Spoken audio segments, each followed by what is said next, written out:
It'll be one to go this time by. Coming to the green, buddy, coming to the green. Let's go get him. Go, go, go, go, go, go, go. Get your motor running. Head out on the highway. Continue with our top 12 driver press conferences. Greg Biffle has joined us. He's 11th in points.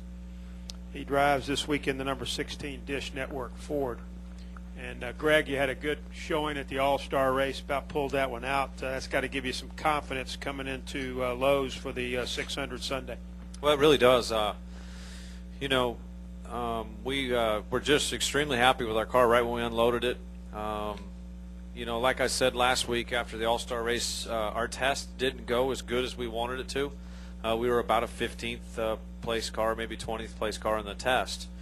And then, we unloaded for the All-Star event, and the car was really fast. And we're extremely happy with that. We don't really know where we picked up the speed. The guys made a few adjustments and learned a little bit from the data as they crunched the numbers back at the shop, looking over our 2-day test, and then came up with something slightly different, not much, and boy, it was really it. That made the difference. So again today off the truck, extremely good race car, extremely fast. Not the same car obviously as we ran here Saturday night, but the car we tested here, and just fast in race trim, fast in qualifying trim. Just wish that Saturday night race was a points race. Give me a second place finish, get me headed back up in the right direction. All right, we'll take questions now for Greg. We'll start here on the front row. State your name and who you're with, and then we'll come right over here. Hi, Greg. Tom Jensen, SpeedTV.com. Casey Kane was in here on Friday of last week and said his car was junk and he was really depressed and terrible, and he didn't run that good in the preliminary race, the Sprint Showdown, where he was 5th, and all of a sudden he rocketed to the front. And it seems like this car is really hit or miss with guys, where you go for one segment and nobody can get near you, and then you're not very good. Is that the experience you guys are having out there, and is there anything anybody can do about it? Yes.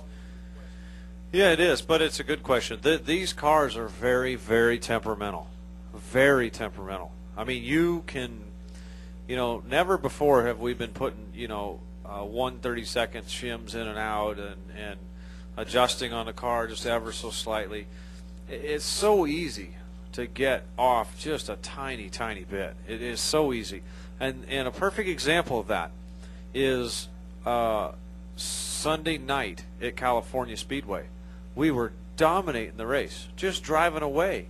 We put 2 tires on, everybody else put 4 on, and just driving off. 3/10 faster in the field. Carl Edwards struggling to get grip, or whatever his problem was. Then it rains out. Monday, the sun comes out, and we were terrible. We finished. I think we finished 15th, just struggling to keep our head above water, or somewhere around there. And Carl just drove off and embarrassed us. So same thing with Casey. Just the change in temperature of the racetrack. I'm sure they made adjustments on it, but they're not allowed to change a lot of stuff. I don't even know. Maybe from the Showdown to the All-Star, you're not even allowed to change anything. I don't know about that. But it could have been just the temperature drop. It's got nighttime, and he got out front in clean air. They adjusted it. He had 4 segments to adjust on it, and they got it right.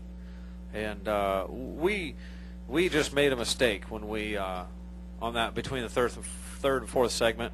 We had an issue with the tires we put on. Not going to sit here and say we'd have beat him no matter what, but we had a little issue, and we weren't able to capitalize on it. We could right at the beginning. I was a lot faster, but then our car started getting tight quick, and couldn't get him. So track position's a lot. That meant a lot, and they had 3 or 4 times to adjust on it, short runs, and Casey kept probably tweaking on that thing. And then the temperature probably played into his hand. Their car accelerated in the nighttime. Go ahead, Don. Don Coble with Morris News Service. Because these cars are so temperamental, and as we saw last Saturday, whoever got lead took off to at least a 100-yard cushion in every segment. Is that going to change the strategy, or are you going to have to take more chances? Are you going to have to try to do things that you would normally not do to try to make sure you stay up front and keep that track position? Yeah, definitely keeping the track position is going to be the key. The other thing you got to remember is we're going to have 43 cars out there, 43 cars on the racetrack. So you're constantly going to be in traffic probably. Once we get, let's say, 20 laps, 30 laps into a run, you're going to constantly be in traffic. Same thing happened at Darlington. Kyle Busch drove off a little bit, and then when he got the traffic, he couldn't pass him. And I ran him down. I was right on his bumper.